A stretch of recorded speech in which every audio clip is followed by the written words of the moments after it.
Chief Masood అజార్కు Salman Azhar అత్యంత సన్నిహితుడు. గుర్తు తెలియని వెహికల్ ఢీకొట్టడంతో ప్రాణాలు కోల్పోయాడు సల్మాన్ అజార్. భారత్లో జరిగినటువంటి పలు ఉగ్రవాద దాడుల్లో కీ రోల్ ప్లే చేశాడు సల్మాన్. జైషే మహమ్మద్ రిక్రూట్మెంట్ అండ్ ఆపరేషన్స్లో సల్మాన్ అజార్ కీలక పాత్రధారి. ఇటీవల ఒక్కొక్కరిగా లష్కరే తోయిబా, జైషే మొహమ్మద్ సంస్థల ఉగ్రవాదులు హతమవుతున్నారు. పాక్ ఉగ్రవాదుల్లో ఈ నేపథ్యంలో వణుకు పుట్టిస్తున్న ఈ ఇన్సిడెంట్స్ అన్నీ కూడా. ఇటీవల లష్కరే తోయిబాకు చెందినటువంటి షేక్ యూనస్ అఫ్రీది హతమయ్యాడు. ఎల్ఈటి చీఫ్ హఫీజ్ సయీద్కు అఫ్రీది చాలా క్లోజ్ ఫ్రెండ్. ముంబై ఉగ్రదాడుల్లో కూడా కీలక నిందితుడిగా యూసఫ్ అఫ్రీది ఉన్నాడు. మరోవైపు లష్కరే తోయిబా వ్యవస్థాపక అధ్యక్షుడు అమీర్ హంజా పైన కూడా అటాక్ జరిగింది.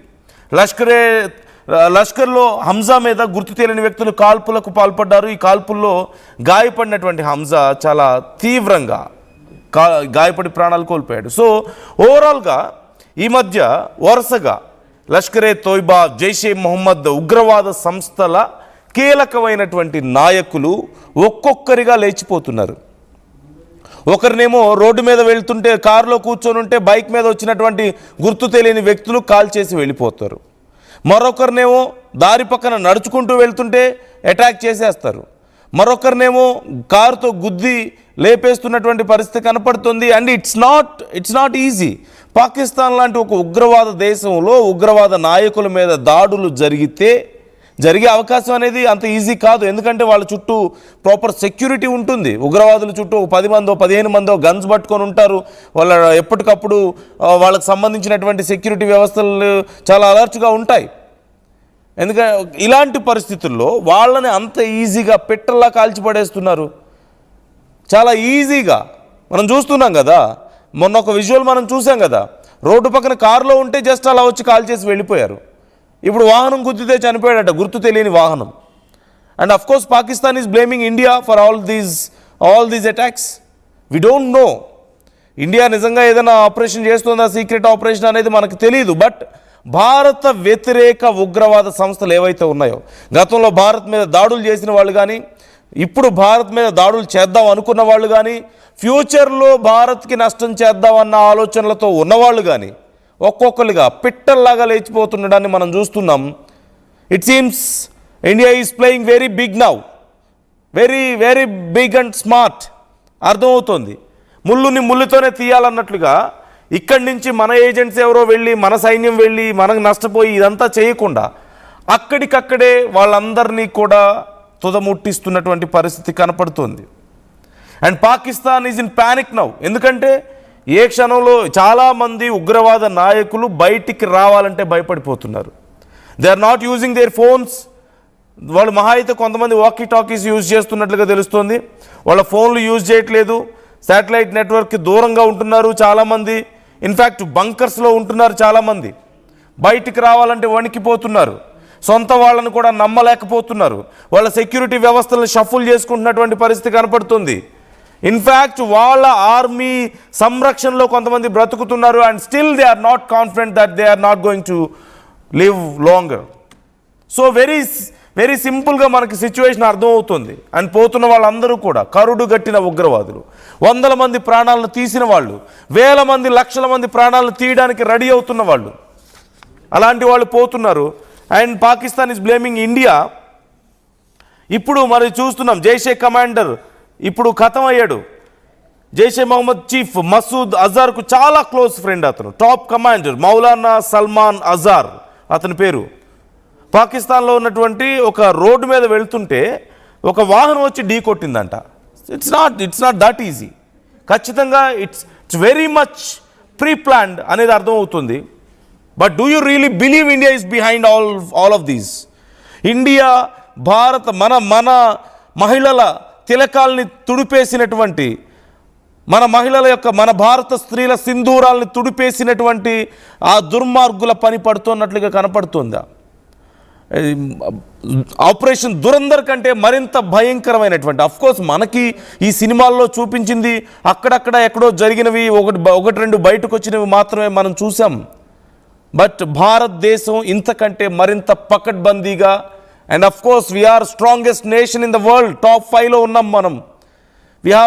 ఇప్పుడున్నటువంటి పరిస్థితులు ఒకప్పటిలాగా లేదు. ఒక 20 ఏళ్ల క్రితం లాగా మనం లేవు, 15 ఏళ్ల క్రితం లాగా మనం లేవు. Of course we must agree to this. పరిస్థితులు మారాయి. ఒకప్పటిలాగా చేతులు ముడుచుకొని కూర్చునే పరిస్థితి లేదు మనకి. ముళ్ళుని ముళ్ళుతోనే తీస్తున్నట్లుగా కనపడుతోంది.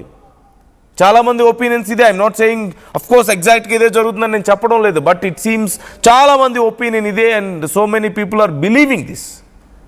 So what do you think? మీకేమనిపిస్తుంది? షేక్ యూసఫ్ అఫ్రీది, బిలాల్ ఆరిఫ్ సరాఫీ, అబూ సైఫుల్లా అలీద్, రజావుల్లా నిజామాని 2025లో జరిగిన ఘటన ఇది.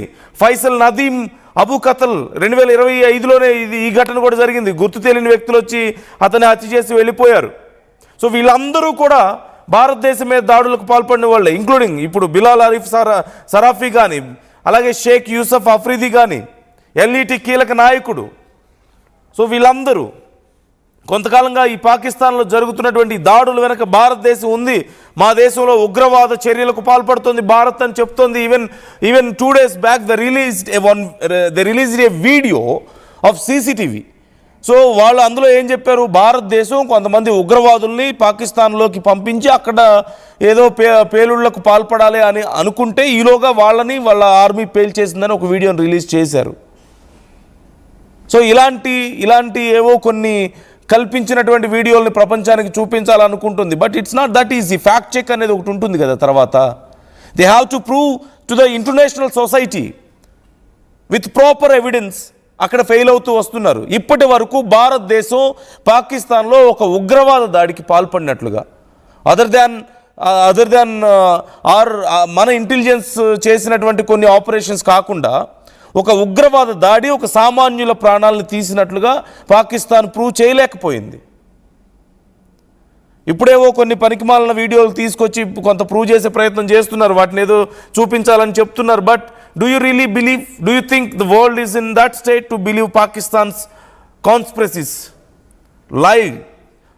సో పరిస్థితి మనకు చాలా క్లియర్గా ఉంది ఇక్కడ. So try to comment your opinions. మీ అభిప్రాయాలు ఏంటి? Do you really believe India is behind all these? Of course ఒకవేళ భారతదేశమే కనుక చేస్తే we must proud of these moments. We must proud of these deaths. Hard core terrorists ప్రాణాలని ఇలా పిట్టల్లా లేపేస్తున్నందుకు వి మస్ట్ ఫీల్ ప్రౌడ్. ఒకప్పుడు చేయలేని పని ఇప్పుడు భారతదేశం ఒకవేళ చేస్తుందని కనుక పాకిస్తాన్ అంటే we must feel proud of this. ఎందుకు? వాళ్ళందరూ ఎవరు? ఇన్ఫ్యాక్ట్ వాళ్ళు బ్రతికుండడం పాకిస్తాన్కి కూడా డేంజరే. అక్కడ కూడా మనం చూస్తున్నాం కదా, పాకిస్తాన్లో మసీదుల్లో అల్లా అనే లోపే అక్కడ బాంబులు పేలిపోతున్నాయి. 100 మంది ప్రతిరోజు ఎక్కడో ఒక చోట ఇలాంటి ఇన్సిడెంట్ జరుగుతూనే ఉంది.